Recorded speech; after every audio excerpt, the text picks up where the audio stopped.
नमस्ते विद्यार्थी मित्रों। श्री संजय प्राथमिक माध्यमिक शाला केशोद डाभी सुधा हिंदी कक्षा 9 पाठ आज हम 7 और 8 दोनों की संयुक्त एक ही वीडियो में पढ़ाई करेंगे। तो पहले हम जो पद है सूरदास जी के जो 7वां पद है उसमें हम सूरदास जी ने हमें 2 ही पद में बहुत ही कुछ सीखने को कहा है। जैसे कि श्री कृष्ण की भक्ति में सूरदास जी बहुत ही लीन रहते थे और जब वो उसकी भक्ति करते थे तो उसके मन को काफ़ी शांति मिलती थी। और वो अंध थे फिर भी उसने कई सारी ऐसी रचनाएं हैं श्री कृष्ण के पदों की है। और दूसरे ही पद में उसने हमें बताया है कि श्री कृष्ण जब छोटे थे तब वो घुटनों के बल पर चलते थे, मक्खन चोरी करके खाते थे, उसके बाल है, उसके तिलक है। उसने कई सारे ऐसा वर्णन सूरदास जी ने हमें उसने बचपन का किया है। तो बहुत ही सुंदर इस दोनों ही दोहे में हमें यही समझाया है कि श्री कृष्ण की भक्ति में लीन रहने से भगवान भी उसकी मदद करने के लिए एक बार आए थे।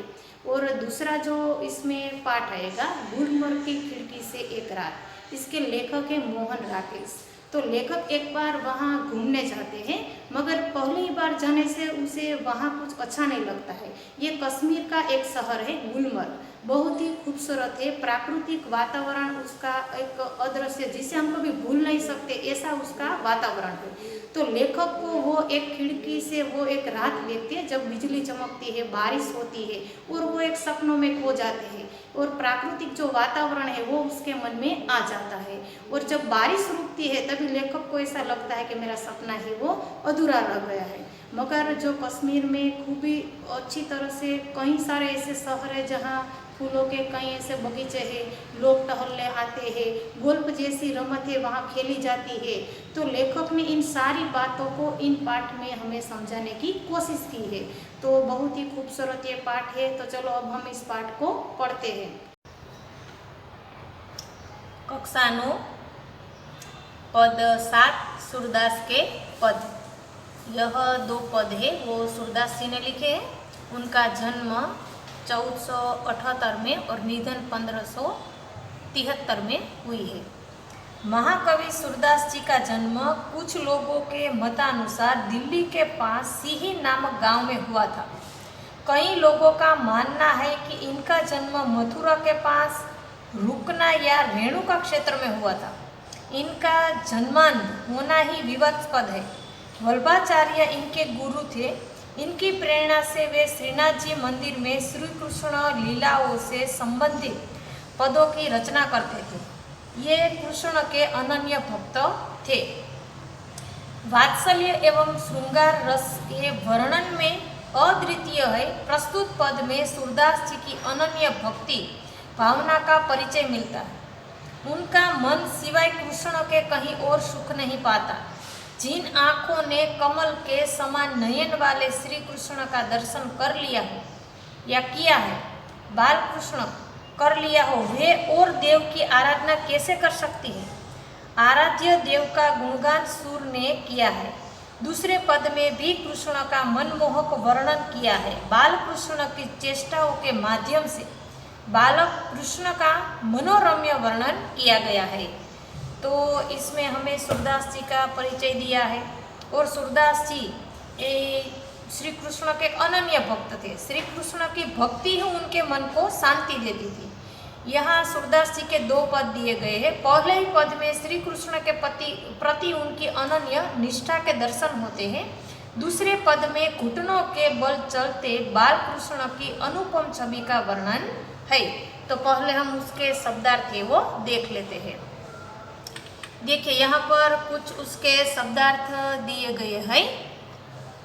अनंत, उसका मतलब है दूसरे स्थान पर। अन्यत्र, पंछी, पक्षी, विहग। महतम, महानता, महात्म्य। ध्यावै એટલે ધ્યાન કરે। છાંડી, છોડકર। પિયાસો, પ્યાસા। દુર્મતિ, ખરાબ બુદ્ધિવાલા। કરીલા, કંટીલી, ઝાંડી। छेरी, बकरी। चारू, सुंदर। लोचन, आँख। मादक, नशायुक्त। देखिए इस जो पद है उसमें कुछ और भी ऐसे शब्द आएंगे जिसके अर्थ आपको मालूम नहीं होंगे। तो पहले मैं इसमें कुछ ऐसे शब्दार्थ है जो आपको बता दूं ताकि आपको समझने में कोई मुश्किल ना हो। अनंत का मतलब होता है अन्यत्र। कमल नेत्र, कमल के समान नेत्र वाले श्री कृष्ण। महात्म, महिमा। परम का मतलब होता है श्रेष्ठ। दूरमति का मतलब होता है मूर्ख। कूप, कुआ। ख ना वै, खुदवाई। मधुकर, भौरा। अंबुज, कमल। चाख्यो, चख लिया हो। करील, एक कंटीला पौधा। कामधेनु, देवलोक की गाय जो सब इच्छाएं पूरी करती है। कर, कर का मतलब होता है हाथ। नवनीत, नवनीत को क्या बोलते हैं? मक्खन। रेणु, धूल। मंडित, सुशोभित। दधी, दही। चारु, सुंदर। कपोल, गाल। लोल, चंचल। लोचन, नेत्र। आंखें, गोरोचन। मस्तक पर तिलक करने का पीला द्रव्य। लट, सिर के बालों का गुच्छा। मनु, मानो। मत, मस्त। मधु, भौरा। कठुला, चांदी की चौकियों में बंधन रखा और बजरबट्टू की माला। केहरी नख, सिंह के नाखून। राजत, सुशोभित। रुचिर, सुंदर। इही, यह। का, क्या। सत, सत और 100। कल्प, 4,32,00,000 वर्ष की अवधि। ये कुछ ऐसे शब्दार्थ थे जो आपके पाठ्य पुस्तक में नहीं दिए गए हैं, मगर अभी जो पद है उसमें आएंगे, तो आपको कोई परेशानी ना हो कि इसका अर्थ क्या हो, इसीलिए आपको पहले ही मैंने बता दिया है। तो चलो अब हम पहले ही जो दोहा है उसे पढ़ते हैं। जो पद है, विनय तथा भक्ति। तो पहले ही पद में सूरदास जी क्या कहते हैं हमें? मेरा मन अनंत कहाँ सुख पावे, जैसे उड़ी जहाज को पंछी फिरी जहाज पर आवे। कमल नैन को छांडी महात्म और देव को ध्यावे। परम गंगा को छांडी पियासो दूरमती कूपो खनावे।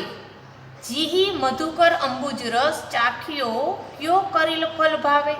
सूरदास प्रभु कामधेनु तजी छेरी कौन दुहावे। देखिए ये पहला ही पद था। तो इसमें सूरदास जी क्या कहना चाहते हैं? सूरदास जी कहते हैं कि मेरा मन श्री कृष्ण के सिवा और कहीं सुख नहीं पाता। जैसे जहाज का पंछी जहाज से उड़कर पुनः जहाज पर ही आता है, उसी तरह मेरा मन अन्य देवताओं के यहाँ से भटक कर फिर श्री कृष्ण के चरणों में लौट आता है। कमल नयन श्री कृष्ण की महिमा छोड़कर वह अन्य किसी देवता का ध्यान कैसे कर सकता है? यदि कोई प्यासा व्यक्ति पवित्र गंगा जल छोड़कर अपनी प्यास बुझाने के लिए कुआं खुदवाए तो उसे मूर्खी कहा जाएगा। जिस भौरे ने कमल के रस का स्वाद चख लिया हो, उसे करेले का फल कैसे अच्छा लगेगा। सूरदास जी कहते हैं कि मेरे प्रभु तो कामधेनु के समान है, उन्हें छोड़कर बकरी को कौन दुहेगा। तो હવે હું તમને એનું ગુજરાતીમાં ભાષાંતર સમજાવું છું। सूरदासजी શું કહે છે? सूरदासजी કહે છે કે મારું મન શ્રી કૃષ્ણ સિવાય બીજે ક્યાંય સુખ પામતું નથી। જેવી રીતે વહાણ પરનું પક્ષી વહાણ પરથી ઉડીને પાછું વહાણ પર જ આવી જાય છે, એવી રીતે મારું મન અન્ય દેવતાઓમાં ભટકીને ફરી શ્રી કૃષ્ણના ચરણોમાં પાછું આવી જાય છે। જો सूरदासजी કહે છે કે મારું મન છે એ ભગવાન શ્રી કૃષ્ણની ભક્તિમાં જ લાગેલું છે। ભલે માણસ ગમે ત્યાં જાય, પણ કહેવાય છે ને ધરતીનો છેલ્લો છેડો જો કોઈ હોય તો એ આપણું ઘર છે।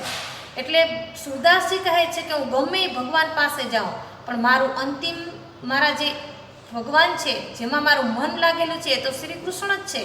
જહાજનું પંખી ઉડીને આખો દિવસ ભલે તે ગમે ત્યાં જશે, કોઈ પણ પક્ષી હશે, સવારે ઉઠશે એટલે શું કરશે? એ પોતાના ચણ ચણવા માટે જશે, પણ સાંજ પડશે એટલે શું થશે? તો કે પોતાનો જે માળો બનાવેલું છે ત્યાં જ એ પક્ષી આવીને પાછું બેસશે। એને ખબર છે કે આ જ મારું ઘર છે, ધરતીનો છેલ્લો છેડો એ જ ઘર છે, એટલે એનું ઘર હશે ત્યાં જ એ પાછું ઉડીને આવશે। એટલે જ કીધું છે કે જહાજ પરનું પંખી પાછું જહાજ પર જ આવે છે. પછી કીધું છે કે મારું મન અન્ય દેવતાઓમાં ભટકીને ફરી શ્રી કૃષ્ણના ચરણમાં પાછું આવી જાય છે. ભગવાન માનવાનું બધાને, ઈશ્વર એક જ છે. તમે કોઈ પણ ધર્મના સંપ્રદાયને માનો, પછી વૈષ્ણવ સંપ્રદાય હોય, સ્વામિનારાયણ સંપ્રદાય હોય, રામાપીર સંપ્રદાય હોય કે કોઈ પણ ધર્મ હોય, ધર્મ તમે ગમે તે પાડો, પણ એનું જે ધ્યેય છે એ કોણ છે? તો કે ઈશ્વર એક જ છે. તમે ગમે તે ભગવાનની ભક્તિ કરો, બધા ભગવાન છે એ એક જ છે.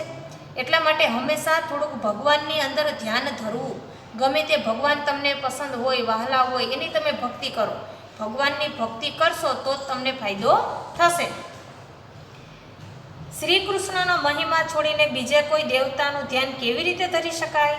કોઈ તરસ્યો માણસ પવિત્ર ગંગા જળને ત્યજીને પોતાની તરસ छिपाવવા માટે કૂવો ખોદાવે તો તે મૂર્ખ જ કહેવાય ને. હવે કોઈ તરસ્યો માણસ હોય, ગંગા નદીના કિનારે ગયો હોય, પાણીની તરસ લાગી છે તો એને ગંગા જળ છે એ પી લેવું જોઈએ. કેમ કે એ તો નસીબદાર વ્યક્તિ હોય કે એને ગંગાજીનું પાણી છે નદી કાંઠેથી પીવા મળતું હોય છે. કેમ કે ગંગા નદી પાસે જવું વારંવાર બધા માટે શક્ય નથી હોતું. ત્યાં રહેતા હોય એ લોકોને ઠીક છે કે ચાલો એ રોજે ત્યાં જતા હશે, પણ બહુ દૂરથી છે ત્યાં સુધી જવું એ બહુ કઠિન વાત છે, તકલીફવાળું છે. એટલા માટે કોઈ તરસ્યો માણસ ગંગાજીનું પાણી છોડી અને જો એ કૂવો ખોદવા બેસે તો એને મૂર્ખ જ કહેવાય. તો એવું ક્યારેય મૂર્ખ બનવું જોઈએ નહીં. ગંગા કાંઠે ગયા હોય તો સ્નાન કરી લેવું જોઈએ. આપણે જે કંઈ પણ પાપ કર્યા હોય, એમ કહેવાય છે કે ભાઈ ગંગા નદીમાં નાહી તો ધોવાઈ જાય છે. અને ગંગા એટલી પવિત્ર નદી છે કે એમાં કેટલો બધો કચરો બધું નાખે છે, છતાં પણ તમે એનું પાણી જુઓ, સ્વચ્છ જ હોય છે. અને એ પાણી વર્ષો સુધી કદાચ તમારા ઘરમાં પડ્યું હશે તો એ પાણી બગડશે નહીં, એવું ને એવું સ્વચ્છ જ હશે. જે ભમરાએ કમળના રસનો સ્વાદ ચાખી લીધો હોય એને કેરડીનો સ્વાદ કેવી રીતે ગમે? સુરદાસજી કહે છે કે મારા પ્રભુ તો કામધેનુ જેવા છે, એમને છોડીને બકરીને કોણ દોહે? એટલે સરસ મજાના સુરદાસજી આપણને સમજાવે છે કે ભાઈ ભમરો છે એક વખત કમળનો રસ ચાખી લે છે, પછી એને કડવી વસ્તુનો સ્વાદ છે એ કેવી રીતના ગમશે? નહીં ગમે. કમળનો સ્વાદ એક વખત ચાખી લે પછી એને કડવી વસ્તુ છે કેરડીનો સ્વાદ એ એને પસંદ આવશે નહીં. અને બીજું કહે છે કે ભગવાન પ્રભુ જેને કામધેનુ, ભગવાન કૃષ્ણને ગાયો બહુ વાલી હતી. ગાયો ચરાવવા છે ગોવાળ સાથે સવારે નીકળી જતા, સાંજે પાછું ગોધણ જેને આપણે કહીએ છીએ સાંજના સમયે આવતું હોય છે, તો એના ભગવાન પાછા આવતા. તો હવે ગાયનું દૂધ મૂકી અને બકરીનું દૂધ કોણ દોવા છે?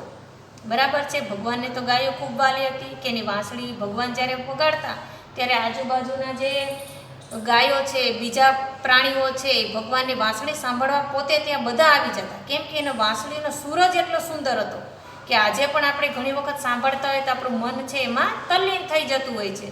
સુરદાસજીએ પહેલાં જ પદની અંદર આપણને ભગવાન શ્રી કૃષ્ણ પ્રત્યેની ભક્તિ વિશેની આપણને સરસ છે એ વાત કરી છે. ત્યાર પછીનો બીજા પદની અંદર શું કહે છે? શોભિત કર નવનીત લીએ ઘૂટુરીન ચલન રેનું તન મંડિત મુખદધી લેપ કિએ ચારુ કપોલ લોલ લોચન ગોરોચન તિલક દિએ લટ લટકની મનુમત મધુપ ગન માદક મધુહી પીએ કઠુલા કંઠ વ્રજ્ર કેહરી નખ રાજત रुचिर हिए धन्य सुर अकोय पल इही सुख का सतकल्प जिए। देखिए दूसरे ही पद में क्या कहना चाहते हैं सूरदास जी कि हाथ में मक्खन लिए हुए बाल श्री कृष्ण अत्यंत सुंदर लग रहे हैं। वे घुटनों के बल चल रहे हैं, उनके शरीर पर धूल लगी हुई है और मुख में मक्खन लगा हुआ है। उनके गाल सुंदर और नेत्र चंचल है। उनके माथे पर गोरोचन का तिलक लगा हुआ है। उनके सिर के दोनों ओर लटें झूल रही है। वे मस्त मधु पीकर मस्त हुए भौरों के समान लग रहे हैं। गले में पहने हुए चांदी की चौकियों बदन खा और बजरबट्टू की माला हृदय पर सुशोभित हो रही है। सूरदास जी कहते हैं कि बाल कृष्ण की इस छवि को देखने का सुख एक पल के लिए भी मिल जाए तो भी जीवन धन्य हो जाए, फिर 100 कल्प तक जीने का कोई अर्थ नहीं। जो सूरदास जी શું કહે છે તો કે હાથમાં માખણવાળા બાલકૃષ્ણ અત્યંત સુંદર લાગે છે। હવે ભગવાન કૃષ્ણ છે નાના હતા ત્યારે શું કરતા તો કે ભાઈ માખણની ચોરી કરતા, તમને ખબર છે કે ભગવાન કૃષ્ણ માખણની ચોરી શા માટે કરતા? બાકી એના તો ઘરે છે એ બધા કરતાં વધારે ગાયો શ્રી કૃષ્ણના ઘરે જ હતી. તો એના ઘરે તો આખા વૃંદાવનમાં બધા કરતાં માખણ તો એના ઘરે જ વધારે હતું. તો પણ એ બીજાના ઘરે કેમ માખણ ખાવા જતા? જરા વિચાર કરો જીએ. ચાલો હું તમને કહી દઉં છું, કદાચ તમને યાદ હોય તો પણ સારું, ન હોય તો હું તમને કહું છું કે ભગવાન કૃષ્ણ છે બીજાના ઘરે માખણ ચોરી કરવા એટલા માટે જતા હતા કે જેની ઘરની અંદર ભક્તિ નથી, ઈર્ષા છે, નિંદા છે, જે લોકો ભગવાનની અંદર માનતા નથી અને બીજાની ટીકા ટિપ્પણ જ કર્યા કરે છે, એવા લોકોના ઘરે છે ભગવાન છે માખણ ખાવા જતા અને ત્યાંથી માખણ ચોરી કરતા. એટલે માખણ ચોરી કરે એટલે એની સાથે એની અંદર ઘરમાં જે નિંદા છે, દ્વેષ છે, જે નાસ્તિકપણું છે કે ભગવાનની અંદર માનતા નથી, બધું ભગવાન માખણ સાથે છે એ પોતે બધું ખાઈ જાય છે. એટલે એના ઘરની અંદર, જેના ઘરની અંદરથી માખણ ચોરી કરીને ખાઈ જાય છે, એના ઘરની અંદર પછી શું છે તો કે સુખ શાંતિ આવી જાય છે, ભગવાનની અંદર એનું મન લાગવા લાગે છે. ઘરની અંદર છે ઈર્ષા, નિંદા, ટીકા ટિપ્પણ એવી પ્રવૃત્તિઓથી એ ઘરના લોકો છે દૂર થઈ જાય છે. એટલા માટે ભગવાન એવા વ્યક્તિના ઘરે માખણ ચોરી કરતા જેની અંદર ખરાબ ભાવનાઓ રહેલી છે એ ભગવાન પોતે માખણ સાથે ગ્રહણ કરી જતા અને એના ઘરની અંદર સુખ શાંતિ છે એ ભગવાન આપતા. એટલા માટે ભગવાન છે એ માખણ ચોરીને ખાતા અને ભગવાન છે એના મિત્રો સાથે જતા, પોતે પણ ખાતા અને બીજાને પણ ખવડાવતા. એમના શરીર ઉપર ધૂળ ચોટેલી, એમના મોઢા પર માખણ લાગેલું છે, તેમના ગાલ સુંદર અને નેત્રો ચંચલ છે અને તેમના માથા પર ગોરોચનનું તિલક લાગેલું છે. તેમના મસ્તકની બંને બાજુએ વાળની લટો ઝૂલી રહી છે.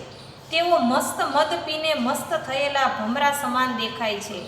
ગળામાં પહેરેલી ચાંદીની ચોકીઓ, વાઘ નખ અને બજર બટની માળા હૃદય પર શોભી રહી છે. સુરદાસજી કહે છે કે બાલકૃષ્ણની આ છબી જોવાનું સુખ પળભર માટે પણ મળી જાય તો જીવન ધન્ય થઈ જાય, પછી 100 કલ્પ સુધી જીવવાનો કોઈ અર્થ નથી. એટલે અહીંયા એના બાળપણની વાત કરેલી છે કે એનું જે શરીર છે સાવ નાના હતા ત્યારે ઘૂંટણિયા ભર ચાલતા અને એના આખું શરીર ધૂળવાળું હોય છે અને મોઢા ઉપર એને માખણ લાગેલું હોય છે, કપાળમાં સુંદર મજાનું ગોરોચનનું તિલક કરેલું હોય છે, એની વાળની લટો છે ઝૂલી રહી છે, માથાની અંદર એને મોરપીંછ લગાવેલું હોય છે અને એટલા બધા સુંદર લાગે છે કે એને એકવાર આપણે જોઈ લઈએ તો એમ થાય કે 100 વર્ષ આપણે એને જોઈ લીધું, આપણે જીવી લીધું એવો એને અહેસાસ છે એ થતો. અને સુરદાસજી તો એટલી બધી ભગવાન કૃષ્ણની ભક્તિ કરતા, એ આંખે અંધ હતા. એક વખત એ ભગવાનની ભક્તિ કરતાં કરતાં કૂવામાં પડી ગયા. 7 દિવસ સુધી એ કૂવામાં રહ્યા. ભગવાન પોતે આવ્યા, કૃષ્ણ ભગવાને સુરદાસજીને બહાર કાઢ્યા. સુરદાસજીને ખબર પડી ગઈ હતી કે આ મારા કૃષ્ણ જ છે. એટલે ભગવાનની જો સાચી ભક્તિ કરતા હોય તો દુઃખમાં પણ ભગવાન કોઈ પણ પરિસ્થિતિની અંદર એના ભક્તની મદદ કરવા આવે જ છે. તમને ખબર હોય તો એક સરસ મજાની વાત હતી કે ભાઈ ભગવાન કૃષ્ણ નાના હતા અને એક વૃદ્ધ એટલે શૂદ્ર જેને કહી શકાય કે ભાઈ જે એનાથી અભણાતા હોય, આભડછટ લાગતા હોય એવી એક વૃદ્ધા છે એ અમૃત એટલે કે જામફળ વેચવા માટે જાય છે અને આખા ગામની અંદર ફરે છે પણ કોઈ એની પાસેથી એક જામફળ પણ લેતું નથી અને તે કંટાળીને એક આ વૃંદાવનની અંદર ભગવાન કૃષ્ણનું એને ઘર દેખાય છે અને ત્યાં જઈને એ અવાજ મારે છે કે ફળ લ્યો, ફળ લ્યો. ત્યારે એના ઘરમાંથી ક્યાંય અવાજ આવતો નથી અને ભગવાન કૃષ્ણ છે એ એનો અવાજ સાંભળી જાય છે. એ તો બાળક હતા અને બાળક છે ત્યાં આવે છે દોડતું અને એ ફ્રૂટ લે છે, જામફળ લે છે એની પાસેથી. અને જે વૃદ્ધ માજી હતા એ તો ના પાડે છે કે આટલો સુંદર બાળક અને મારું આ ફળ ખાશે અને એના જે માતા પિતા છે એ મને ખીજાશે તો એ એને આપતા નથી કે ના તું ન ખા, પણ છતાં પણ એને કહે છે કે ના મારે આ ફળ ખાવું છે, મને આપો. અને પ્રેમથી એને ફળ આપે છે. એટલે એ જે વૃદ્ધ મહિલા હતી એને એક અલગ જ અનુભૂતિ થઈ કે જાણે એને ભગવાને સ્પર્શ કરી લીધું હોય ને એવું એને લાગ્યું અને એને ફળ છે એ આપે છે અને ભગવાન એને એ ફળ ખાય છે અને એના ઘણા બધા દુઃખો છે એ દૂર થઈ જાય છે. એટલે ઘણી વખત આપણે જોઈએ કે ભગવાન છે એ કોઈને કોઈ સ્વરૂપની અંદર આવી જતા, પછી બાળકના રૂપના હોય, પછી બીજો કોઈ રૂપ લઈને આવતા હોય. આપણે ઘણા બધા એવા કિસ્સાઓ છે કે ભાઈ નરસિંહ મહેતા એ ભગવાન કૃષ્ણની કેટલી ભક્તિ કરતા અને કુંવરબાઈનું મામેરું જે એની દીકરીનું મામેરું ભરવાનું હતું ભગવાન પોતે ભરીને વયા ગયા અને નરસિંહ મહેતાને તો ખબર પણ નહોતી. એ તો એના ભક્તિ અને ભજનમાં જ લીન હતા, એને એ પણ નહોતી ખબર. અને એના પિતાનું શ્રાદ્ધ કરવાનું હતું ભગવાન કૃષ્ણના, ત્યારે ભગવાન કૃષ્ણ છે એ તો બધું ઉપરથી જોતા હતા. પણ જ્યારે એ ઘી લેવા માટે જાય છે વાણિયા પાસે, અને વાણિયાને જઈને કહે છે કે ભાઈ મને ઘી આપો, મારે પિતાજીનું શ્રાદ્ધ છે ને મારે નાગરનાથને જમાડવી છે. પણ એને પહેલાં કહી દે છે કે ભાઈ મારી પાસે કંઈ પૈસા છે નહીં, અને જેવા મારી પાસે પૈસા આવશે એવું હું તમને પૈસા આપી દઈશ. અને વાણિયો છે ને બહુ ચતુર બુદ્ધિનો હોય, અને વાણિયાએ શું કર્યું, ઘી પણ એને બધું નાખી દીધું એને તપેલાની અંદર. અને જ્યાં આપવા જાય છે ને ત્યારે કહે છે કે ઓ એક ભૂલ થઈ ગઈ. નરસિંહ મહેતા કે શું? એ કે હું જ્યારે આ ઘી લેવા ગયો ને તો અંદર એક ભીત ગરોળી પડી ગઈ હતી. તો નરસિંહ મહેતા કે ના ના ના, તો તમે આ તમારું ઘી લઈ લ્યો, મારે તમારું આ ઘી જોતું નથી. મારે આ ઘીનું મીઠાઈ બનાવીને લોકોને ખવડાવું મારી નાતને, તો એમાં તો ઘણા બધા લોકોને નુકસાન થાય. ના ના ભાઈ, આ તમને ઘી તમારું પાછું લઈ લો, હું તો બીજી દુકાનેથી લઈ આવીશ. હકીકતમાં એમાં કાંઈ પડ્યું નહોતું, પણ વાણિયાને ખબર પડી કે આ પૈસા આપે એમ છે નહીં, એટલે એને આવું બહાનું કાઢ્યું. એટલે નરસિંહ મહેતા ઘી લઈ નહીં જોઈ. પછી શું કર્યું તો કે નરસિંહ મહેતા બીજી દુકાને જાય છે, અને ત્યાં પણ જઈને વાત કરે છે કે ભાઈ મારા પિતાજીનું શ્રાદ્ધ છે અને મારે ઘી જોઈએ છે, મારી પાસે પૈસા નથી, પણ આવશે એટલે હું તમને આપી દઈશ, મને ઘી આપો. અને જે બ્રાહ્મણ હતા એ તો ખૂબ જ દયાળુ હતા, અને નરસિંહ મહેતાને ઓળખતા હતા કે નરસિંહ મહેતા તમે અમને એક ભજન સંભળાવી દો સરસ મજાનું, હું તમને હમણાં જ ઘી આપી દઉં. અને નરસિંહ મહેતા તો ભજન સાંભળવા બેસી ગયા, અને નરસિંહ મહેતા ભજન છે ગાવા લાગ્યા. અને એને તો કંઈ યાદ પણ નહોતું કે મારે નાગરનાથ છે જમાડવાની છે, હું અહીંયા ઘી લઈને બેસી ગયો છું, મારે વા ઘી ઘરે આપીશ તો મારી પત્ની છે એ બધી મીઠાઈ બનાવશે, રસોઈ બનાવશે, નહીંતર નાગરનાથને કેમ જમાડી. ઉપરથી એના પત્ની ભગવાન કૃષ્ણના પત્ની કહે છે કે જુઓ તમારા ભક્ત છે એ તો ભજન ગાવા તમારા બેસી ગયા છે ને અહીંયા નાગરનાથ જમાડવી છે, તમે શું કરશો? ભગવાન છે એ બીજું રૂપ લઈને આવે છે, અને એની પત્ની પણ સાથે આવે છે, અને આખું ગાડું ભરી અને જે કાંઈ પણ માલ સામાનની જરૂરિયાત હતી એ લઈને આવે છે, અને બધું છે એ જમણવારની તૈયારી કરે છે. ગામના લોકોને પણ એમ હતું કે ભાઈ આ નરસિંહ મહેતાના ઘરમાં તો કાંઈ છે ને આ નાગરનાથ કેમ જમાડશે, આખા ગામને આમંત્રણ તો એને આપી દીધું છે પણ ઘરમાં તો કાંઈ છે નહીં.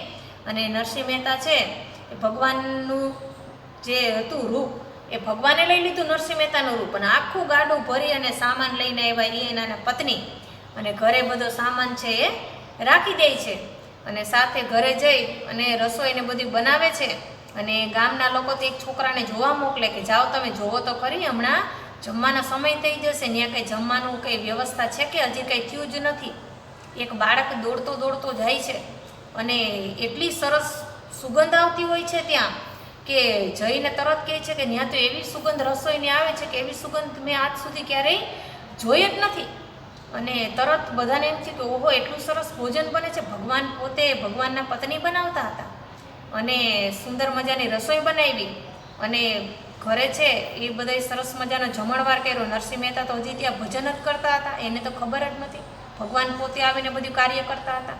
આખી નાગરનાથને જમાડી દીધી, અને વાસણો જે કાંઈ પણ હતા ને એ જે પાતર જેવા એ બધા સોનાના થઈ ગયા હતા. જેમ જેમ ખબર પડી નાગરનાથને કે ભાઈ આ તો સોનાના વાસણ દે છે, તો છોકરાને ભેગા બેસાડવાને બદલે અલગ બેસાડવા માંડ્યા કે એક એક સોનાની થાળી આવી જાય ને, એક એક સ્ત્રીઓને સાથે સાડી પણ આપી પહેરવા માટે.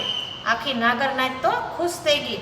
પછી નરસિંહ મહેતા છે એની પત્નીને, એટલે એ તો બીજું રૂપ લઈને આવ્યા હતા ને, કહે છે કે હમણાં હું નદીએ નાહીને આવું છું, ત્યાં તમે બધું આ વ્યવસ્થિત કરી લ્યો. અને ભગવાન છે ત્યાંથી આખી નાગરનાથને જમાડી અને ભગવાન કૃષ્ણ છે એની પત્ની સાથે ચાલ્યા જાય છે. અને થોડીક વાર પછી નરસિંહ મહેતામાંથી ભજન ગાતા ગાતા એને ખબર પડે કે ઓહો એટલા વાગી ગયા, મારે તો નાગરનાથ જમાડવાની છે, ચાલો ચાલો આપ મને ઘી આપી દો, હું તો જાઉં છું. અને નરસિંહ મહેતા ઘરે જાય છે ઘી લઈને, અને કહે છે કે આ લ્યો ઘી, હાલો મીઠાઈ બનાવો, આપણે નાગરનાથ જમાડવાની છે. તો એની પત્ની કે તમે શું વાત કરો છો, તમે તો બધું પહેલાં જ લઈ આવ્યા હતા, આખી નાગરનાથ જમી ગઈ છે અને તમે કહો ઘી આ લ્યો. પછી નરસિંહ મહેતાને ખબર પડે કે આ તો મારો ભગવાન કૃષ્ણ છે, આ બધું કામ કરીને ગયા છે. તો જુઓ ભગવાન કૃષ્ણની જે ભક્તિ કરનાર છે એના કામ ભગવાન પોતે આવીને જો કરી જતા હોય તો આ કળિયુગની અંદર એક જ વસ્તુ છે કે ધર્મ સાથે જોડાયેલા રહીશું તો ભગવાન આપણી મદદે પણ 100% આવશે. કેમ કે કોઈ માણસને ખબર નથી કે આપણું મૃત્યુ ક્યારે થવાનું છે. આપણો જન્મ થયો છે એટલે મૃત્યુ આપણું નક્કી છે. એટલે ભક્તિ એવું નહીં વિચારવાનું કે ભાઈ ચાલો આપણે વૃદ્ધ થઈ જઈએ, પછી વૃદ્ધ થાય પછી ભગવાનની ભક્તિ કરવાની હોય. આપણને ખબર છે કે આપણે વૃદ્ધ થાશું કે નહીં થાય, આપણને ખબર છે આપણે 70 કે 80 વર્ષ જીવવાના છીએ, નથી ખબર. ભક્તિ કરવાની કોઈ ઉંમર હોતી નથી. જ્યારે પણ આપણને ટાઈમ મળે, જ્યારે પણ આપણને સમય મળે ત્યારે સુરદાસની જેમ, નરસિંહ મહેતાની જેમ આપણે જો મનથી ખાલી ઈશ્વરને યાદ કરીશું તો જેમ સુરદાસની ને નરસિંહ મહેતાની ભગવાન જો મદદ કરવા આવતા હોય તો આપણી પણ જો સાચા દિલથી ભક્તિ કરશું તો મદદ કરવા આવશે ને આવશે. તો સરસ મજાના આ બે દોહા આપણને સમજાવ્યા છે. એમાં ભગવાનનું બાળપણનું ચિત્ર છે, આપણને ખૂબ અહીંયા સરસ મજાનું બતાવેલું છે. અને ભગવાન કૃષ્ણ વિશે તો આપણે જેટલી પણ વાતો કરીએ એટલી બધી વાતો છે ઓછી છે. તો અહીંયા છે આપણે આ ભગવાન કૃષ્ણના બાળપણનું અને સુરદાસની ભક્તિનું એક આ બે સરસ ઉદાહરણ આપણે જોયા. અને આપણે પણ એમાંથી આપણા જીવનમાં આપણે થોડુંક ઉતારશું જેથી આપણને ખબર પડે. મહાભારત તમે જોઈએ જ છે કે ભગવાન કૃષ્ણએ છે એ હંમેશા ધર્મનો, સત્યનો સાથ આપ્યો અને પાંડવોની વિજય થઈ છે. તો એમાં પણ આપણને ઘણું બધું શીખવા મળે છે. તો હવે આપણે છે એનું સ્વાધ્યાય જોઈ લઈએ એટલે તમને છે એ પ્રશ્નોને બધું આવડી જાય. તો સ્વાધ્યાયની અંદર શું છે તો કે प्रश्न पहला, निम्नलिखित प्रश्नों के उत्तर एक एक वाक्य में लिखिए. तो उसमें पहला ही प्रश्न क्या दिया गया है, जहाज का पंछी जहाज से उड़कर फिर कहाँ आता है. तो इसका उत्तर है जहाज का पंछी जहाज से उड़कर फिर जहाज पर ही आता है. याद रखना, जहाज का पंछी जहाज से उड़कर फिर जहाज पर ही आता है. दूसरा प्रश्न क्या है, सूरदास जी के मधुकर को करील फल क्यों नहीं भाता. उसका उत्तर है सूरदास के मन मधुकर को करील फल नहीं भाता क्योंकि उसे कृष्ण भक्ति का अम्बुज रस चख लिया है. फिर से बताती हूँ, सूरदास के मन मधुकर को करील फल नहीं भाता क्योंकि उसने कृष्ण भक्ति का अम्बुज रस चख लिया है. तीसरा प्रश्न है, बाल कृष्ण के मुख पर किसका लेप किया हुआ है. तो इसका क्या उत्तर होगा, बाल कृष्ण के मुख पर मक्खन का लेप किया हुआ है. चौथा प्रश्न, सूर धन्य क्यों हुए. सूर धन्य हुए क्योंकि उन्हें श्री कृष्ण की दुर्लभ छवि के दर्शन हो गए हैं. अब आगे देखते हैं. दूसरा प्रश्न है, निम्नलिखित प्रश्नों के उत्तर विस्तार से लिखिए. पहला है, सूर ने किन उदाहरणों द्वारा अपनी अनन्य भक्ति भावना प्रकट की है. तो सूरदास जी कहते हैं कि मैं श्री कृष्ण रूपी जहाज का पंछी हूँ, मैं उन्हें छोड़कर और कहीं नहीं जा सकता. श्री कृष्ण की महिमा भूलकर मैं और किसी देवता का ध्यान नहीं कर सकता. श्री कृष्ण जैसी गंगा का जल मिलने के बाद मुझे कुएं का जल पीने की चाह नहीं है. मेरा मन मधुकर श्री कृष्ण की भक्ति का अम्बुज रस चखने के बाद अन्य किसी रस की इच्छा नहीं रखता. मेरे प्रभु तो कामधेनु के समान है, उनको छोड़कर मैं बकरी का दूध दूहने क्यों जाऊं. इस प्रकार सूरदास जी ने विभिन्न उदाहरणों द्वारा अपनी भक्ति भावना प्रकट की है. दूसरा प्रश्न क्या है इसमें, बालक कृष्ण के स्वरूप का वर्णन कीजिए. तो बालक कृष्ण की मूर्ति बड़ी मनोहर है. वे अपने हाथों में मक्खन लिए घुटनों के बल चल रहे हैं. उनके मुंह में मक्खन लगा हुआ है. उनके गाल सुंदर और आंखें चंचल है. उनके माथे पर गोरोचन का तिलक लगा हुआ है. उनकी लटें मदमस्त भंवरों जैसी सुंदर लग रही है. वे अपने गले में कठुला की माला पहने हुए है. इस प्रकार श्री कृष्ण की छवि अत्यंत मनमोहक है. तीसरा प्रश्न है, सूरदास अपने आप को क्यों धन्य मानते हैं. तो सूरदास श्री कृष्ण के अनन्य भक्त थे. श्री कृष्ण के अतिरिक्त वे अन्य किसी का ध्यान नहीं करते. श्री कृष्ण की मनमोहक छवि सदा उनकी आंखों में बसी रहती. यह छवि उन्हें अनुपम सुख प्रदान करती है. वे श्री कृष्ण की इस छवि को दुर्लभ मानते हैं। उन्हें अपने प्रभु की इस अनोखी मूर्ति के दर्शन हुए हैं, इसलिए वे अपने आप को धन्य मानते हैं। अब तत्सम रूप दीजिए। उसमें आपको कुछ शब्द दिए गए हैं, जैसे कि पहला क्या है, अनंत। अनंत का मतलब होता है अन्यत्र। दूसरा है पंछी। पंछी का मतलब है पक्षी। महात्म, उसका तत्सम रूप है महात्मय। चौथा है पियासो, उसका मतलब है प्यासा। दुर्मति એટલે दुर्मति। लट केस गुज। मधुही मध। केहरी केसरी। उसके बाद समानार्थी शब्द आते हैं। प्रश्न चौथा, समानार्थी शब्द लिखे।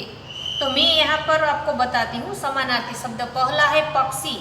पक्षी को क्या कहते हैं, खग। उसके बाद दूसरा अम्बुज, जल ज। तीसरा है कूप। कूप का मतलब है कुआ। चौथा क्या है, मधुकर। मधुकर को क्या बोलते हैं, भ्रमर। पांचवा है धेनु। धेनु को गाय। छेरी। छेरी का मतलब है बकरी। नवनीत।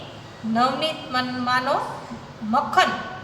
लोचन नयन। कंठ गला। नख नाखून। ये सभी उसके समानार्थी शब्द थे। तो आपको मैं और भी कुछ ऐसी रिक्त स्थानों बताती हूँ जो कि आपको पूछा जाए तो आ जाएगा। जैसे कि बाल कृष्ण के हाथ खाली जगह लिए शोभा दे रहे हैं, तो नवनीत। श्री कृष्ण के नेत्र खाली जगह है, इसमें क्या आएगा, विशाल। श्री कृष्ण के शरीर पर खाली जगह लगी है, धूल। जहाज का पंछी उड़कर पुनः खाली जगह पर ही आता है, जहाज पर। पांचवा, श्री कृष्ण के सिर के दोनों ओर खाली जगह लटक रही है, क्या, लटे। अभी आपको मैं कुछ एक एक शब्द में उत्तर बताती हूँ। श्री कृष्ण का शरीर धूल लगने से कैसा हो गया है, और भी सुंदर। इसका उत्तर क्या होगा, और भी सुंदर हो गया है। दूसरा प्रश्न, श्री कृष्ण के मस्तक पर किसका तिलक लगा है, उसका उत्तर आएगा गोरोचन का। इसके बाद श्री कृष्ण किसके समान निर्मल है, श्री कृष्ण गंगा के समान निर्मल है। उसके बाद भौरा किस रस को चाव से चखता है, भौरा कमल रस को चाव से चखता है। श्री कृष्ण की झूलती हुई लटें कैसे लग रही है, श्री कृष्ण की झूलती हुई लटें ऐसी लग रही है जैसे मधु पीकर भौरे मदोमंद हो रहे हैं। श्री कृष्ण के सिर के दोनों ओर क्या लटक रही है, श्री कृष्ण के सिर के दोनों ओर लटें लटक रही है। सूरदास ने किसे प्यासों को दुर्मति कहा है, इसका उत्तर है गंगा नदी के जल से शुद्ध और पवित्र अन्य कोई जल नहीं है। जो प्यासा व्यक्ति उसे छोड़कर अपनी प्यास बुझाने के लिए कुआं खुदवाए, उसे सूरदास जी दुर्मति कहा है। सूरदास जी छेरी बकरी दूहने की जरूरत क्यों नहीं समझते। सूरदास जी अपने प्रभु श्री कृष्ण को कामधेनु मानते हैं, इसलिए बकरी दूहने की जरूरत नहीं समझते। सूरदास जी के अनुसार 100 कल्प जीने की आवश्यकता क्यों नहीं है। सूरदास जी मानते हैं कि श्री कृष्ण की दुर्लभ छवि के एक पल के लिए दर्शन भी हमें धन्य बना देते हैं। ऐसे दर्शन हो जाए तो फिर 100 कल्प जीने की आवश्यकता नहीं है। सूरदास का मन कहाँ सुख पाता है, सूरदास जी का मन केवल श्री कृष्ण के भक्ति में सुख पाता है। सूरदास जी ने श्री कृष्ण को किसके समान बताया है, सूरदास जी ने श्री कृष्ण को कामधेनु के समान बताया है। तो यहाँ पर उसके 2 शब्दार्थ थे, और मैंने आपको कुछ और भी रिक्त स्थान बताए हैं, कुछ प्रश्न और उत्तर भी उसके दिए हैं। तो आप सभी को ये याद रखने हैं, और आपको ये भी परीक्षा में पूछा जाएगा। तो यहाँ पर जो ये दोहा अष्टक था, जो कुछ 2 पद दिए गए तो हमने बहुत ही अच्छी तरह से आपको समझाया है और आपको ये कंठस्थ कर लेना है। तो यहाँ पर हम जो ये है वो जो सूरदास जी के 2 पद है वो ख़त्म करते हैं। Thank you.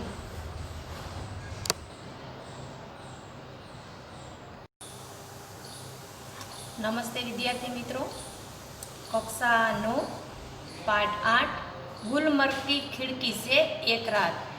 इस पाठ के लेखक है मोहन राकेश। इसका जन्म 1925 और निधन 1972 में हुआ था। मोहन राकेश का जन्म जालंधर पंजाब में हुआ था। इनके पिता व्यवसाय से वकील थे, परंतु उनकी साहित्य में बहुत रुचि थी, अतः राकेश को बचपन से ही घर में पर्याप्त साहित्यिक वातावरण प्राप्त हुआ। इन्होंने हिंदी तथा संस्कृत में एमए तक की शिक्षा प्राप्त की और तत्पश्चात DAV कॉलेज जालंधर में हिंदी विभाग के अध्यक्ष के रूप में अध्यापन कार्य किया। कुछ समय तक इन्होंने सारिका कहानी पत्रिका का सफल संपादन किया और बाद में स्वतंत्र लेखन करते रहे। कहानी लेखन के साथ साथ इन्होंने उपन्यास और नाटक भी लिखे थे। इनकी प्रमुख रचनाओं में इंसान के खंडहर, नए बादल, एक और आदमी आदि कहानी संग्रह तथा अंधेरे बंद कमरे, न आने वाला कल प्रसिद्ध उपन्यास है। आषाढ़ का एक दिन, आंधे अधूरे तथा लहरों के राजहंस इनके प्रसिद्ध नाटक है। मोहन राकेश मूलतः एक सफल कहानीकार तथा नाट्यकार है। गुलमर्ग की खिड़की से एक रात परिवेश से लिया गया है। इस यात्रा वृतांत में लेखक ने गुलमर्ग की प्राकृतिक सौंदर्य का स्वानुभूत विवरण प्रस्तुत किया है। गुलमर्ग का सारा वातावरण इनके अपने में समाया सा लगता है। गुलमर्ग की एक रात का अकल्पनीय सौंदर्य इनसे भुलाया ही नहीं जाता। ये बहुत ही खूबसूरत एक छोटा सा पाठ है, तो पहले हम उसके शब्दार्थ देख लेते हैं। गुलमर्ग कश्मीर का एक सुंदर प्राकृतिक रमणीय स्थान। तिगलिया, तिराहा, जहाँ 3 रास्ते मिलते हो, रोमांचकी, आनंद देने वाली, हर्षित करने वाली। पोर्टिको, बरामदा, ड्योढ़ी, रेबट, झुंड, कहर, अत्याचार, दम तोड़ना, मर जाना, ये उनके सारे शब्दार्थ थे। अब हम पाठ की ओर देखते हैं।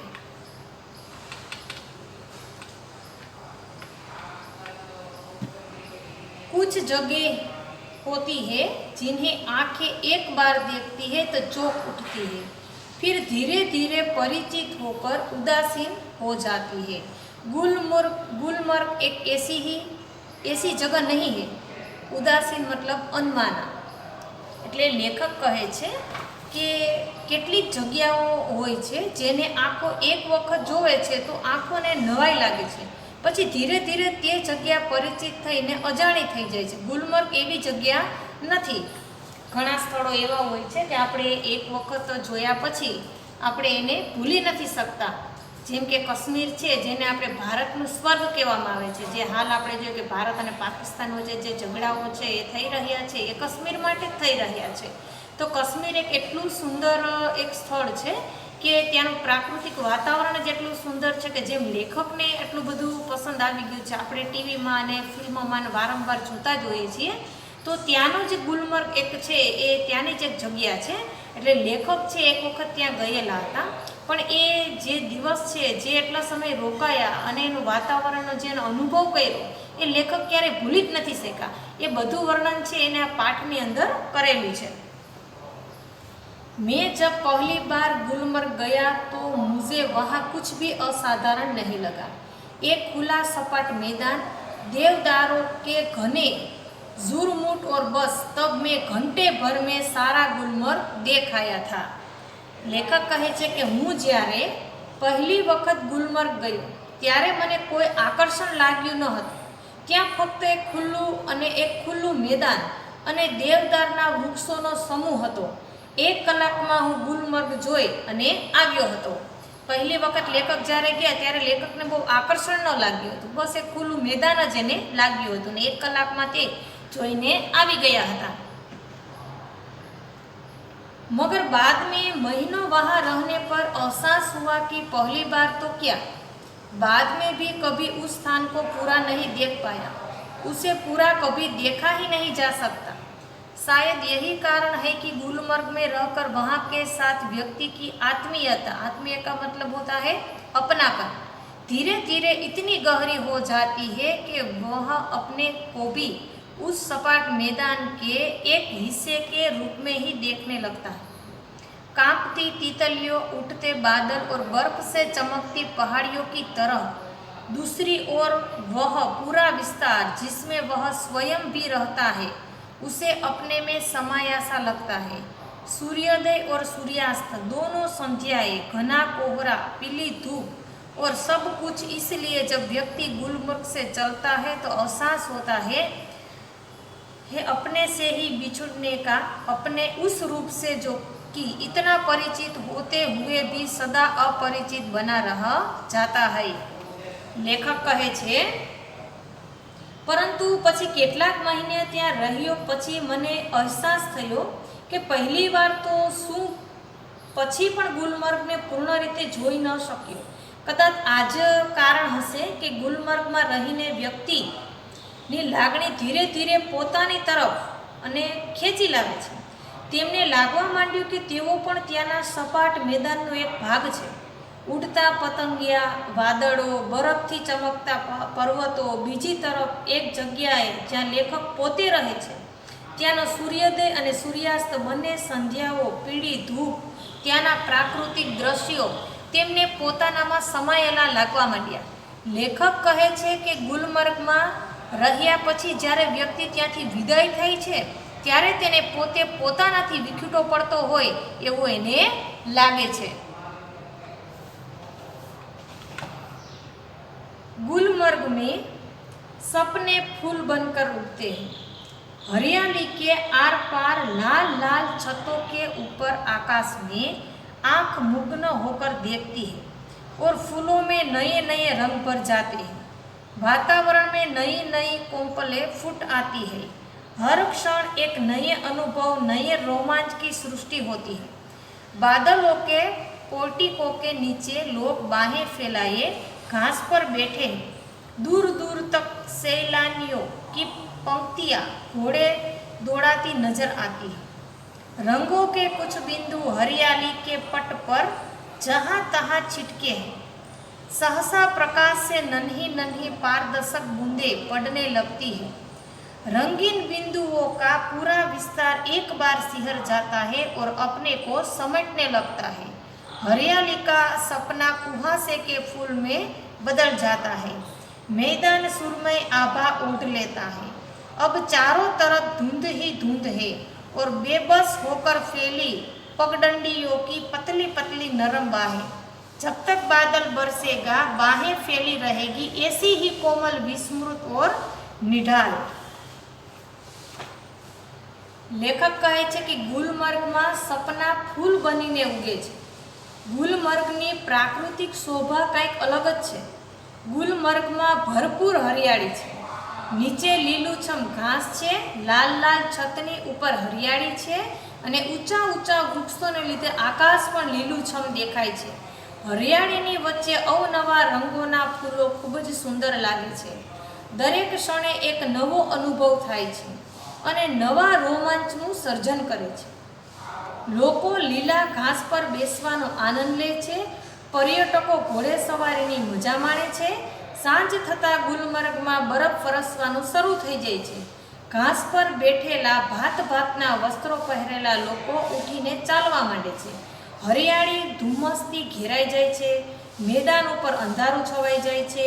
ધુમ્મસની પગદંડીઓ પાતળી પાતળી બાંયો જેવી દેખાય છે। સૂરજ ચમકશે તો ફૂલમાંથી નવું સપનું જન્મશે। જો ત્યાંનું વાતાવરણ એટલું સુંદર હતું કે ત્યાંના જે પતંગિયાઓ છે, સૂર્યોદયનો સમય છે, સૂર્યાસ્તનો જે સમય છે એ ખૂબ જ એક અલગ જ હતું। અને મોટાભાગના ફિલ્મોના શૂટિંગો પણ આપણે જોતા હોઈએ કે ત્યાં ઉતારવા માટે ફિલ્મિસ્ટ જે ડાયરેક્ટરો છે એ જતા હોય છે, કેમ કે ત્યાંનું વાતાવરણ જેટલું કુદરતી સૌંદર્ય છે કે ત્યાં શૂટિંગ પણ સારું છે એ ઉતારી શકે છે. અને કેટલા બધા લોકો છે ફરવા માટે પણ ત્યાં જતા હોય છે, કેમ કે જે બરફ પડે છે ત્યાંનો ઘણી વખત એટલો બધો બરફ પડે છે કે રસ્તાઓ પણ બંધ થઈ જાય છે.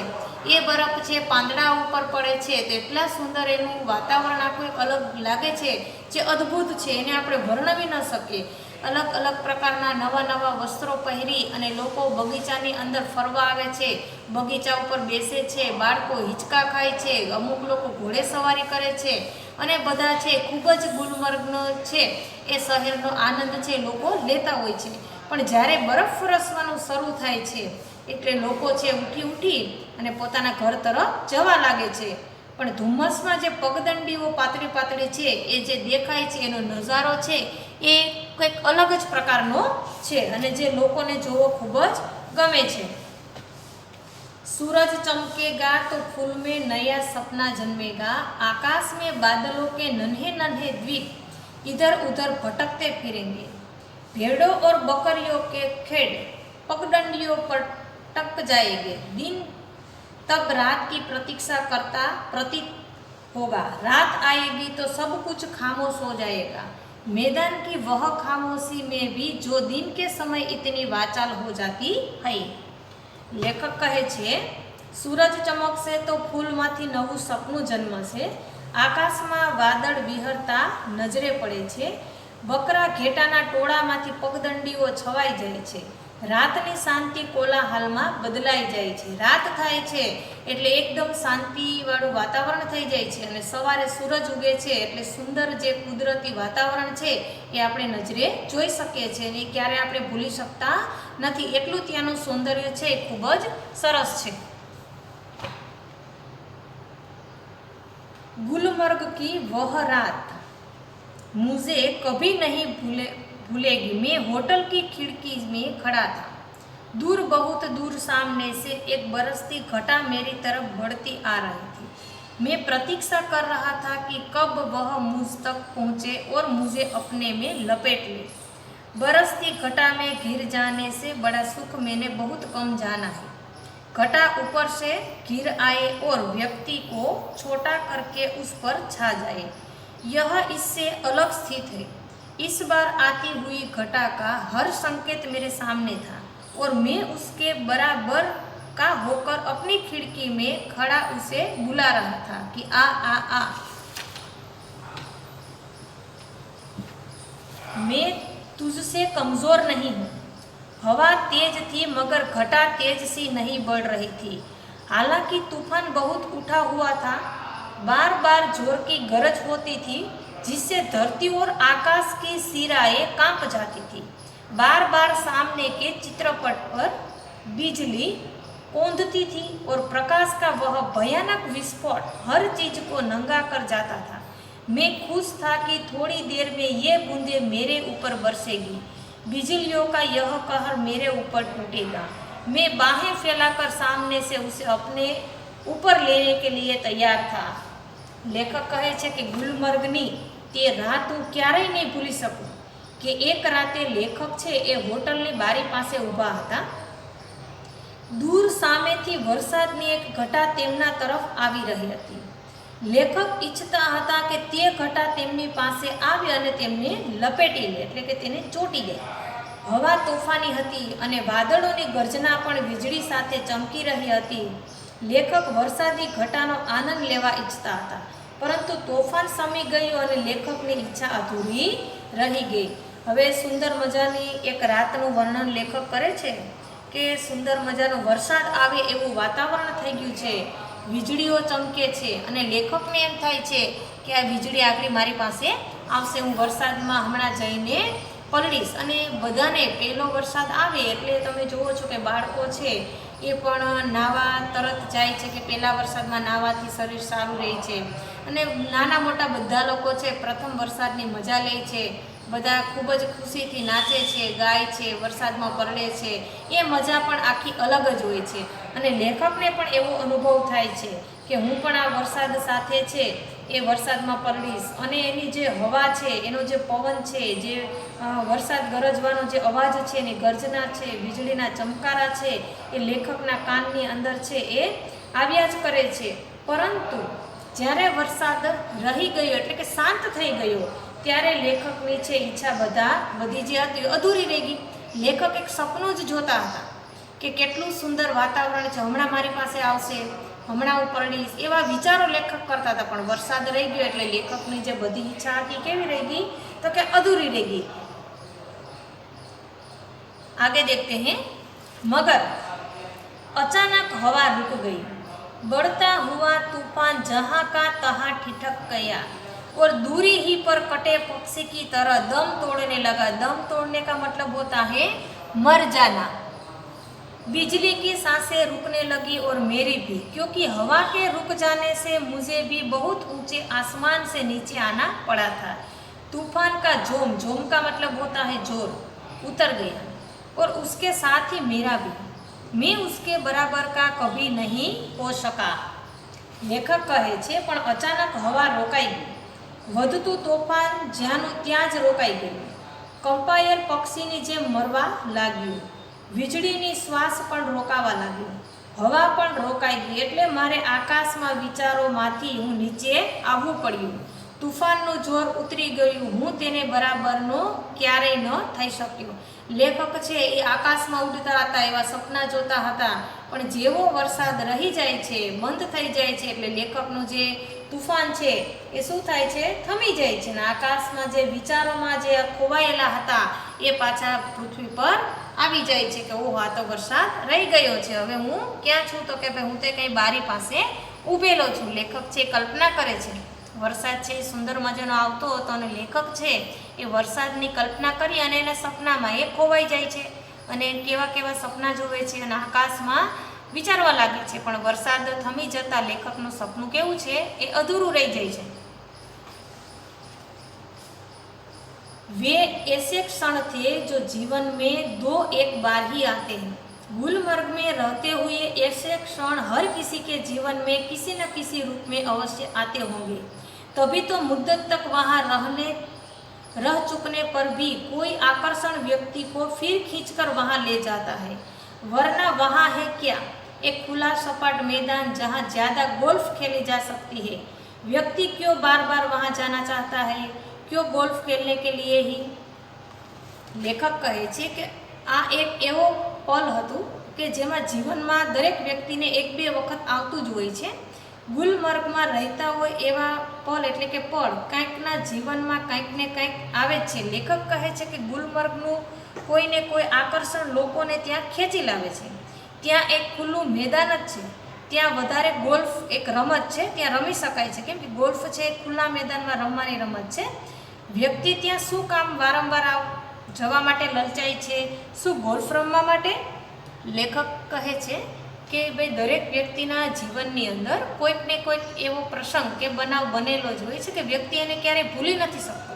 લેખકને પણ કાશ્મીરનું એક સુંદર મજાનું એક શહેર છે ગુલમર્ગ, ત્યાં એ થોડા દિવસ રોકાયા ત્યારે એને આટલું બધું આકર્ષણ નહોતું થયું, પણ એ વધારે દિવસો રોકાયા પછી ત્યાંની એને જે પ્રકૃતિ જોઈ, ત્યાંનો જે સૂર્યોદય છે, સૂર્યાસ્ત છે, જે બરફ પડે છે અને જે વૃક્ષો ઉપર એ પડે છે અને જે આખું ચાદર જેવું ઢંકાઈ જાય છે, એ જે દ્રશ્ય જોવું એ ખૂબ જ અદ્ભુત છે. લેખક ક્યારેય એ દ્રશ્યને ભૂલી નથી શકતા અને જે વ્યક્તિને એક વખત આકર્ષણ થઈ જાય છે, ગુલમર્ગ જગ્યા જ એક એવી છે કે વ્યક્તિ બીજી વખત ત્યાં જવા માટે પ્રેરાય જ છે કે ભાઈ બધા કરતાં અહીંનું સુંદર છે, એ જે સ્થળ છે ખૂબ જ સુંદર છે. સ્વર્ગ જેવી અનુભૂતિ છે એ ત્યાં પણ થાય છે, કેમ કે ત્યાં વાતાવરણ જ આખું કુદરતી છે, હરિયાળી છે અને લોકોને એવા વાતાવરણની અંદર રહેવાથી એના મનને પણ ઘણી વખત છે શાંતિ મળતી હોય છે. તો લેખકને આ સ્થળ છે એ ખૂબ જ ગમી ગયું હતું, એટલે એને સુંદર મજાનો એક પાઠ છે એની રચના કરી અને આપણને પણ કહ્યું કે ગુલમર્ગ ખૂબ જ સરસ સ્થળ છે, ક્યારેક જવાનું થાય તો તમે પણ જોજો, એટલે તમને પણ ખ્યાલ આવે કે ખરેખર અમે એવું ભણ્યા હતા એવું આ સ્થળ છે કે નહીં. ફિલ્મોની અંદર તો તમે જોતા જ હશો, કાશ્મીરનું જે એક આ ભાગ છે, કાશ્મીર જો એટલું સુંદર હોય તો એનું જે એક શહેર છે એ કેટલું સુંદર હશે. આપણે કલ્પના કરીએ ત્યાં જ આપણને ખ્યાલ આવી જાય કે ખૂબ જ સુંદર હશે. તો આ નાનો એવો સરસ પાઠ હતો એ અહીંયા પૂરો થાય છે। તો હવે હું તમને એનું સ્વાધ્યાય છે એના આપણે પ્રશ્નો જોઈએ। तो स्वाध्याय का पहला प्रश्न है, निम्नलिखित प्रश्नों के एक एक वाक्य में उत्तर लिखिए। तो पहला प्रश्न क्या है, गुलमर्ग का भौगोलिक वातावरण कैसा है? तो इसका उत्तर मैं आपको बताऊंगी कि गुलमर्ग ऊंचाई पर पहाड़ियों से घिरा हुआ ठंडा स्थान है। दूसरा प्रश्न है, लेखक ने गुलमर्ग के साथ व्यक्ति की आत्मीयता बढ़ने का क्या कारण बताया है? लेखक ने गुलमर्ग के अपार आकर्षण को उसके साथ व्यक्ति की आत्मीयता बढ़ने का कारण बताया है। तीसरा प्रश्न है, खिड़की के पास खड़ा लेखक बरसाती घटा को देखकर किस बात की प्रतीक्षा करने लगा? इसका उत्तर है, खिड़की के पास खड़ा लेखक बरसाती घटा को देखकर इस बात की प्रतीक्षा करने लगा कि वह घटा उस तक पहुँचे और उसे अपने में लपेट ले। चौथा प्रश्न है, तूफान के एकाएक रुक जाने पर लेखक को कैसा अनुभव हुआ? इसका उत्तर है, तूफान के एकाएक रुक जाने पर लेखक को ऐसा अनुभव हुआ जैसे उसका दम घुटने लगा हो। पांचवा प्रश्न है, लेखक को किस बात का अफसोस हुआ? इसका उत्तर है, लेखक को इस बात का अफसोस हुआ कि वह बरसाती घटा उसके बराबर नहीं हो सकी। छठा प्रश्न है, लेखक ने गुलमर्ग की पगडंडियों के लिए क्या उपमा दी? लेखक ने गुलमर्ग की पगडंडियों के लिए पतली पतली नरम बाहें की उपमा दी। अब इसका दूसरा प्रश्न है, निम्नलिखित प्रश्नों के दो दो वाक्यों में उत्तर लिखिए। गुलमर्ग से विदा होते समय सैलानियों को कैसा एहसास होता है? तो इसका उत्तर है कि गुलमर्ग में रहते हुए सैलानियों को उससे गहरी आत्मीयता हो जाती है, इसीलिए वहाँ से विदा लेते समय उन्हें अपने आप से बिछुड़ने का अनुभव होता है। दूसरा प्रश्न है, लेखक ने गुलमर्ग के दिन को वाचाल क्यों कहा? इसका उत्तर है, गुलमर्ग में रात आते ही सब कुछ खामोश हो जाता है। दिन में सैलानियों के कारण वहाँ बहुत चहल पहल रहती है, इसलिए लेखक ने गुलमर्ग के दिनों को वाचाल कहा है।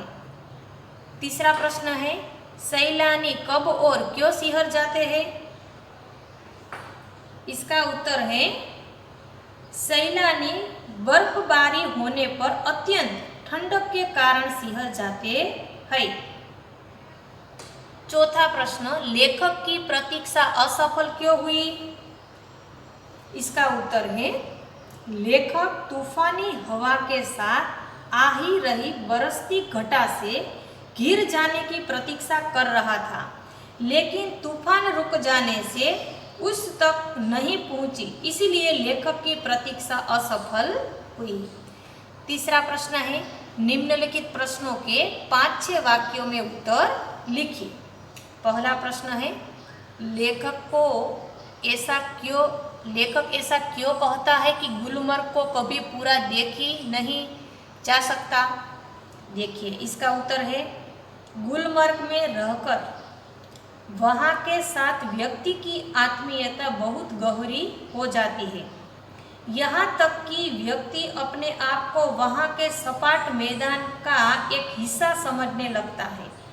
वहाँ के जिस परिसर में व्यक्ति रहता है वह उसके भीतर समा जाता है। आत्मीयता का कोई और छोर नहीं होता, इसीलिए लेखक को लगता है कि गुलमर्ग को कभी पूरा देखा नहीं जा सकता। दूसरा प्रश्न है, दिन में गुलमर्ग की शोभा का वर्णन अपने शब्दों में कीजिए। दिन में गुलमर्ग का हरा भरा रूप आंखों को मुग्ध कर देता है। धरती से लेकर आकाश तक हरियाली ही हरियाली दिखाई देती है। हरी घास के बीच तरह तरह के रंग बिरंगे फूल खिलते हैं। वातावरण में नई नई कोपलें फूट आती है। सैलानी घुड़सवारी का आनंद लेते नजर आते हैं। हर क्षण नए अनुभव और रोमांच की सृष्टि होती है।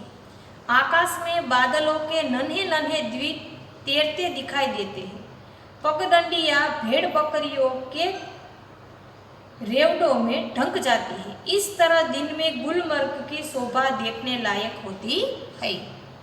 तीसरा प्रश्न है, प्रकाश, बादल तथा हवा के कारण गुलमर्ग दर्शन में आए रोमांच का वर्णन कीजिए। इसका उत्तर है, गुलमर्ग प्रकृति की क्रीड़ा स्थली है। बर्फ से ढके पहाड़ पर सूर्य का प्रकाश सुनहली आभा प्रकट करता है। आकाश से बरसते बर्फ के पारदर्शक कण प्रकाश में उज्जवल हो उठते हैं। बादलों के समूह आकाश में ऐसे विचरते हैं जैसे नन्हे नन्हे द्वीप इधर उधर भटक रहे हो। सुहावनी लगने वाली हवा एकाएक तूफान का रूप ले लेती है। तेज हवा के साथ बरसाती घटाएं तेजी से आगे बढ़ती है। बीच बीच में बिजली भी कौंधने लगती है। इस प्रकार प्रकाश, बादल और हवा के कारण गुलमर्ग में एक अनोखे रोमांच से भर जाता है। उसके बाद चौथा प्रश्न है, पंक्तियों का आशय स्पष्ट कीजिए। क्या है उसमें? पहला, गुलमर्ग में सपने फूल बनकर उगते हैं। हरियाली के आर पार लाल लाल छतों के ऊपर आकाश में। देखिए, इसका आशय स्पष्ट करना है कि किस प्रकार से हमने अभी देखा था कि जो हरियाली वहाँ की है वो गुलमर्ग के रंगीन फूलों और सुंदर सपनों की तरह होते हैं। हरी भरी घास पर दूर दूर तक फूल ही फूल दिखाई देते हैं। लाल रंग की छतों पर भी फूल नजर आते हैं। दूसरा, रंगीन बिंदुओं का पूरा विस्तार एक बार सिहर जाता है और अपने को समेटने लगता है। देखिए, इसमें कवि ने क्या कहा, लेखक ने क्या कहा है, मौसम सुहावना था। हरी घास पर बैठे रंग बिरंगे कपड़े पहने हुए तरह तरह के सैलानी सुहावने वातावरण का आनंद ले रहे थे। जैसे कि क्या कहते हैं कि जो लोग घूमने आते हैं, इसी प्रकार तभी बूंदें गिरने लगी और सैलानी उठ उठकर सुरक्षित जगहों में जाने लगे।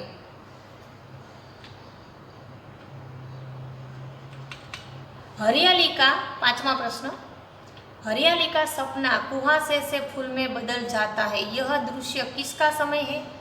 आप बता सकते हैं। पहला, प्रातःकाल, दूसरा दोपहर, सायंकाल और अर्धरात्रि। तो इसका उत्तर क्या होगा? सायंकाल। इसका मतलब होता है संध्या काल। ठीक है, तो यहाँ पर मैंने आपको जो स्वाध्याय है उसके भी कुछ प्रश्न बताए हैं और भी कुछ ऐसे प्रश्न हैं जो आपको परीक्षा में पूछे जाएंगे और जिसमें पहली बार गुलमर्ग देखने में लेखक कितना समय लगा था। तो आपको याद रखना है कि पहली बार गुलमर्ग को देखने में लेखक को 1 घंटे का समय लगा था। गुलमर्ग की कौन सी रात लेखक नहीं भूलेगा? गुलमर्ग की बरसती घटा वाली रात लेखक नहीं भूलेंगे।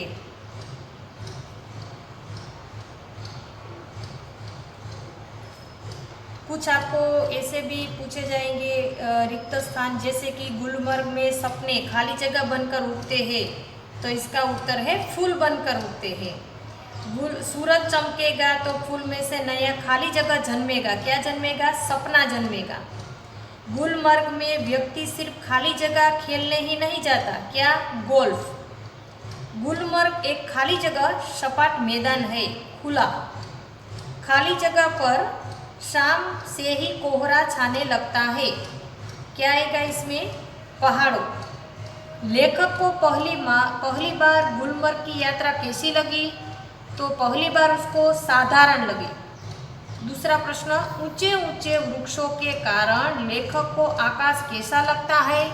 तो इसका उत्तर क्या होगा? हरा लगता है। शाम होते ही गुलमर्ग में क्या शुरू हो जाता है? बर्फबारी। सूर्योदय होते ही रात की खामोशी किस में बदल जाती है? चहल पहल में।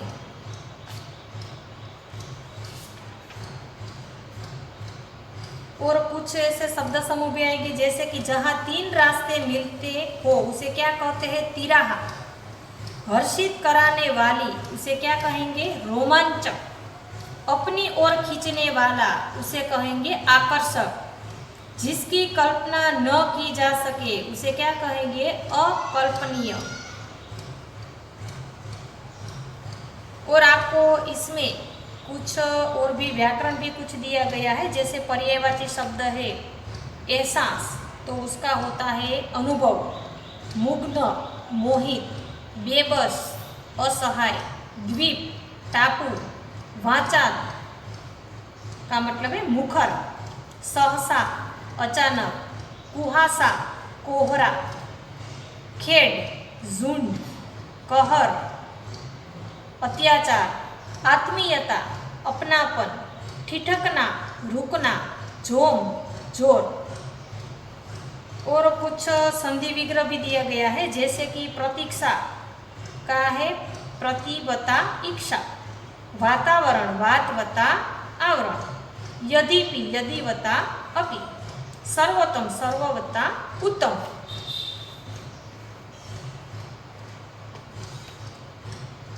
और कुछ विकल्प दिए गए हैं। गुलमर्ग में सपने क्या बनकर उगते हैं? तो इसका जवाब आएगा फूल। गुलमर्ग में व्यक्ति केवल यह खेलने ही नहीं आता, इसका उत्तर है गोल्फ। सैलानियों की पंक्तियां क्या दौड़ाती नजर आती है? घोड़े। हरियाली का सपना किसके फूल में बदल जाता है? कुहासे के। सूरज चमकेगा तो फूल में से नया सपना जन्मेगा। मैं तो खुश था कि थोड़े देर में ये बूंदे मेरे ऊपर बरसेगी। इस प्रकार से कुछ वाक्यों में प्रयोग कीजिए, ऐसा भी आपको पूछा जाएगा। जैसे कि विस्फोट, तो उसका अर्थ है कि किसी पदार्थ का तेज आवाज के साथ फटना। उसका वाक्य, बम विस्फोट से आसपास के मकान हिल उठे। आकर्षण का अर्थ क्या होगा? खिंचाव। तो उस पर से एक वाक्य बना सकते हैं हम, तितलियों को फूलों का बड़ा आकर्षण रहता है। तीसरा है पारदर्शक, तो उसका अर्थ क्या होगा? आर पार दिखाई देने वाला। तो उस पर से हम क्या वाक्य बनाएंगे? घना कोहरा अब पारदर्शक होने लगा है। चौथा रोमांचक, रोंगटे खड़े कर देने वाला। इसका पर वाक्य का बनाएंगे हम? जादूगर ने बड़े रोमांचक खेल दिखाए। तो ये ऐसे कुछ शब्द थे और उसके अर्थ थे, और उस पर से अभी मैंने आपको उसके वाक्य भी बनाए हैं। आप अपनी तरीके से भी कोई भी वाक्य आप बना सकते हैं। तो यहाँ पर ये पाठ है हम पूरा करते हैं, और आपको इस पाठ को 1-2 बार पढ़ लेना है, ताकि आपको ये पाठ की जो प्राकृतिक वातावरण है, लेखक को कैसा लगा, तो आपको ये तुरंत ही 1-2 बार पढ़ेंगे तो आपको आ जाएगा। और इसका स्वाध्याय भी मैंने आपको अभी बताया है, सभी प्रश्न के उत्तर भी आपको करवाए हैं, तो आप उनको भी 1-2 बार सुन लीजिएगा, ताकि आपको सभी उत्तर है वो आ जाए। तो यह पाठ हम यहाँ पर ही खत्म करते हैं। Thank you.